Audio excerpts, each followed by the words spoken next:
I have come to the conclusion with empirical facts and evidence that the reason why there will continue to be impunity in this country, the reason why people, and I'm not just talking about just the citizens, I'm also talking about the people in power as well. The reason why people can act the way they want to act and not care about anything, the reason why people will break the law, fix it and break it again, and behave unruly and, in a manner that is despicable in the eyes of people and not give a damn about what happens, is because there are no severe consequences to people's actions. The reason why Nigeria will continue to be the way it is and people will be lackadaisical about the things they do is because there are no heavy consequences. South Korea is not only the cleanest country, but one of the safest country, not because the red blood that runs on our body does not run on their body. It's because South Korea have created a culture that if you leave your phone somewhere, pronto mamma, ci vediamo dopo, pensando dito. Yeah. Bye. The reason why South Korea will continue to be what it is because they have put laws that will be implemented. Do you know you can leave your phone in South Korea, right? You can leave your phone in South Korea and you come back the next day and it's still there. Do you know why? Because the consequences for taking what does not belong to you is 10 years in jail. Do you know that the China that we envy today and we say, oh, China, a beautiful country. Oh, China is this. Oh, have you seen China? Do you know that the reason why China is the way it is because they have a structure, a system that is heavy on everybody's consequences, that is heavy on people's action. Do you know that if you peddle with illicit drugs in China, the consequences for that is death? And I'm not talking about, they'll put you in jail and they'll use back. You will get lost. Oh, go and ask.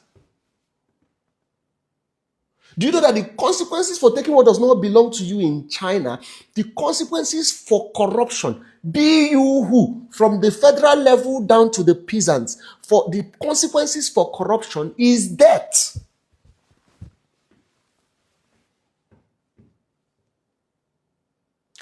The reason why Nigeria will continue to be the type of country that people will do whatever it is they want to do is because what will people, I know this, I will only call, because it's the same us that will go to a place like the UK or America and will follow the queue. You can't jump queue. The same us that will see red lights on a traffic stop and wait, even though we are late to what we are going to. Why? Because you know that if you run that red light, you're not only going to get fined by the cameras or the police hanging around, you might get arrested and put in jail because you're endangering the life of other people. So we sit up, boy, here, traffic light is decoration.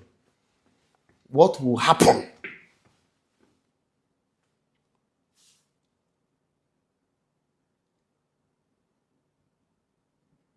Until we begin to put strong consequences for people's action and implement it. Because if I say this now, a lawyer will come out and say, but these things are in the Constitution. Is it being implemented?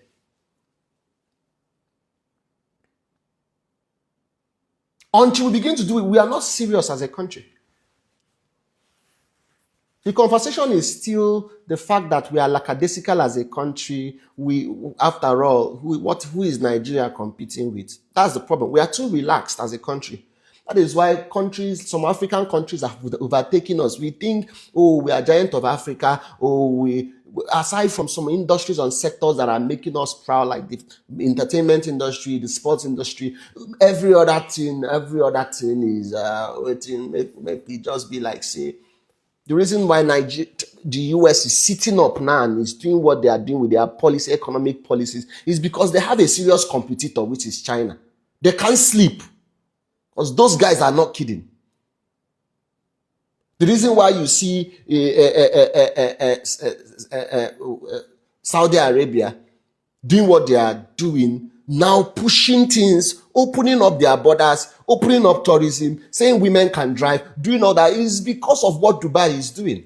They have a healthy competition. Who is our competition? Who is our healthy competitor as a country? I don't think we've really looked at that. We just look at ourselves as, but if we must be the country we wish to see and our children will be proud of, we need to be strict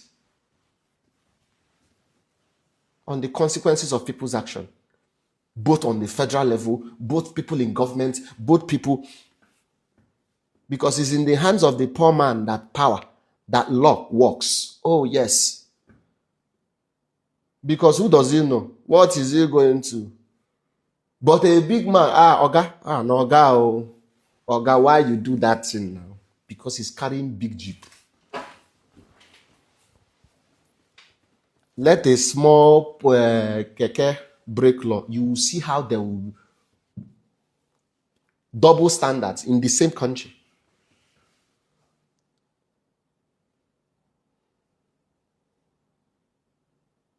We need to do better as a country is what I'm saying. If we must be taken serious by people on the outside, if we must be respected, that is why a man in China will come into this country and have the temerity and have the audacity to slap a Nigerian citizen because you opened an industry and you employ Nigerian citizens, and you can slap and you feel nothing will happen. Something he can never try in his country. Why? Because he has one or two people in the payroll. What will happen?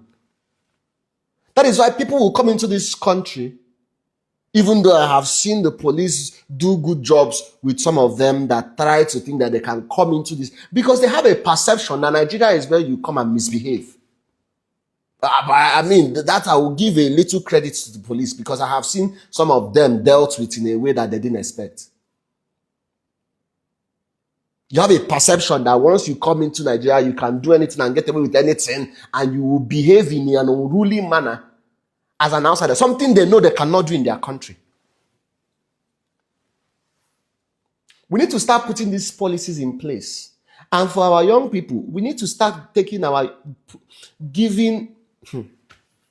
Of recent, I have noticed something, because since we're on it, we'll talk about it. I have noticed that everybody's talking about 2027. As if we have finished 2025 and 2026. Everybody is after, let 2027 come, they will do election. What about the woman that cannot feed in the village? Are you expecting her to wait? Because I have been privileged to play from the federal level. I have been privileged to have access of what goes on there. I've been privileged to play on the subnationals, the state level. And I have been privileged to mingle and play with people on the lowest of the lowest level in this country. If you follow me closely, some of these widows will build houses for. Some of these downtrodden will go to help. I see and I hear what they are saying. And this message is not just to the people in power. This message is also to the president. There is hunger in the land. Because there are two sides to this thing. People are genuinely hungry. People are genuinely dying of hunger. And this is not a statement, I'm not in politics. I have never identified as any person to say that it is politically motivated. It is not. I'm telling you for a fact that people are genuinely going through a lot in this country. People cannot pay bills, transportation. People cannot feed. Now, it used to be, I need money for house rent. Now, I need money to feed. I can say this because I am there. I play there. But on the other hand, I tell you firsthand that monies are being released from the federal level. Some state allocations have been doubled, even tripled. So I see billions and billions of naira coming from the federal level to the subnationals to reach to the down people to help. Because of the whole subsidy removal they removed. Because I'm like, okay, if this money is being removed, where are this money? And I noticed that, Mr. President, these monies are being released, but it doesn't get to the last people. The people is meant for, it doesn't get to them.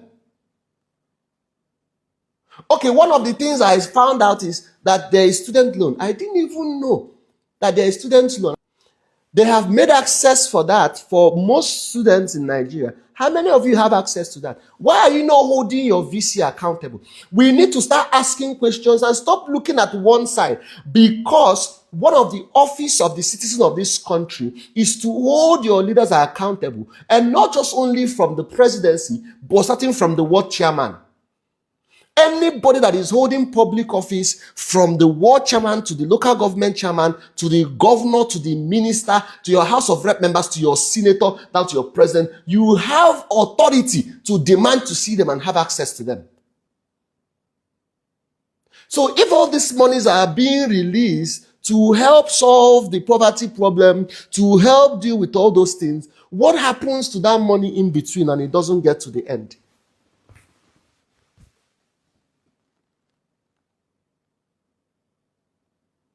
So there are two factors to this. There is the government that needs to checkmate to say, okay, while we are still trying to figure out how this economy will be fixed, something has to be done.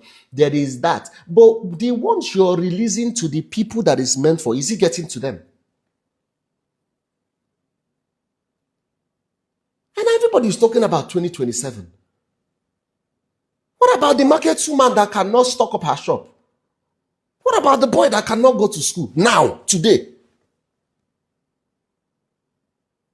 Okay, I'm planning TXE, biggest tech event. The last one I did, we have over 30,000 people in attendance that registered.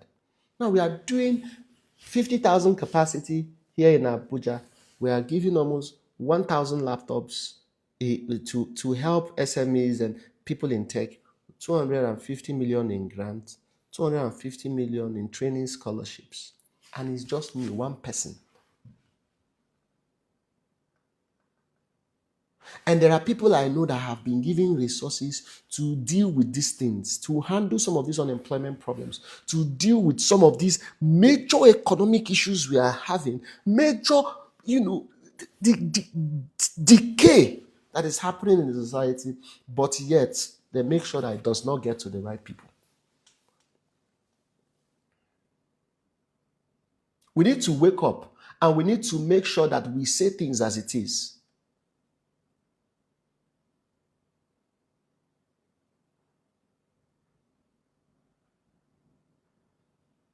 But until there are consequences, even in the space of the government, that can say, okay, if this person that was giving 100 million does not remit the money as it is, the person will do 10 years in jail. And you actually take the person in jail and it's all over the news. What has every other person will sit up?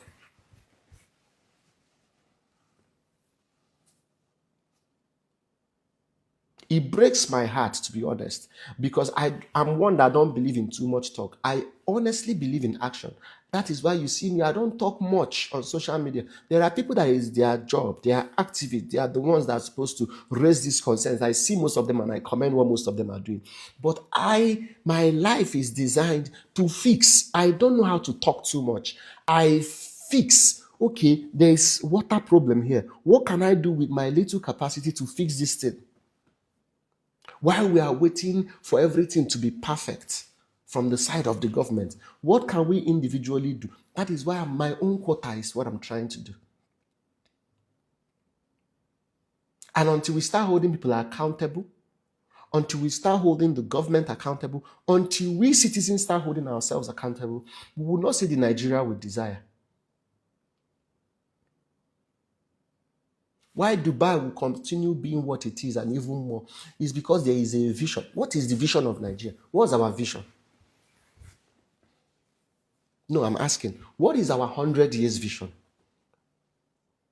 I mean, yeah, Dubai, the monarchical system helps them because if Bin Rashid Al Maktoum decides to join his ancestors tomorrow, his son has a blueprint of what Dubai is supposed to be in 150 years. He doesn't go another way because Bin Rashid follows his father's own and his son will follow his own. But we are in a country now where if a new government comes in, the old government project, I have my own vision. So billions and trillions of naira that was invested in that government is gone. Money borrowed is gone. Because a new leader that has a new fresh 8 years agenda have come until we have 100 years vision and follow that blueprint and it will be jointly put together.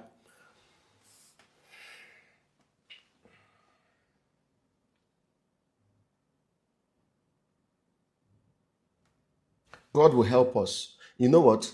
God won't help us because that statement have actually ruined a lot of things and it has made us to stop doing what we are supposed to do.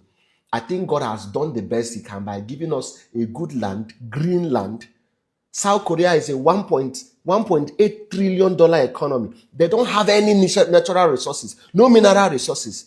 Do you know that South Korea is what it is because of what they built with their hands? Is a high export industrialization economy. A second thing that boosts their economy is technology. That's where Samsung came from. That is where Kia, that is where most of these technologies used around the world. From them. The third one is high literacy. These are things they did themselves because they didn't have. We've been blessed with our ground is so green. We've been blessed with so many natural and mineral resources. We've been blessed with talented people. Nigerians are one of the most talented people you can ever come across the world. Go and see a Nigerian outside of Nigeria and see how good that person is. Most of the people doing excellently well in different parts of the world in this country are Nigerians. Go and check.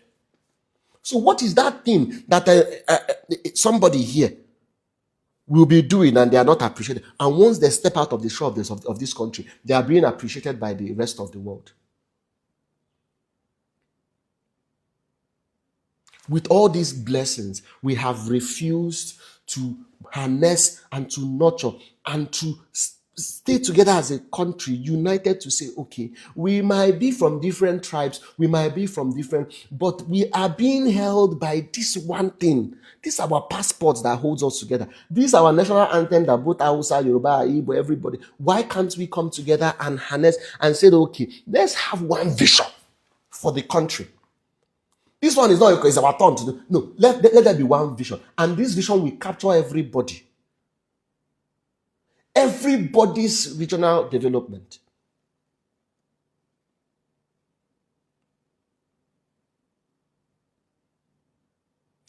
God will not help us again. That's a lie from the pits of hell. God has done everything they need to do for Nigeria. Nigerian president is one of the most powerful presidents in the world. Oh, you don't know? God will not help us. It is time for us to help ourselves. It is time for us to develop our country. It is time for us to come up and say, okay, enough is enough. Our other countries have left us behind. Go and see what is happening in Shenzhen. Go and see. We are 50 years behind. And what we are here talking about is irrelevant things that does not help anybody. Now, I'm now at that point in my life where I'm saying, is there a future? But there is. I have hope, serious hope for this country. But we all collectively need to have that one vision and follow that vision, and we will see the Nigeria that we want. So let's stop saying God will help us. Let's start saying, let's help ourselves.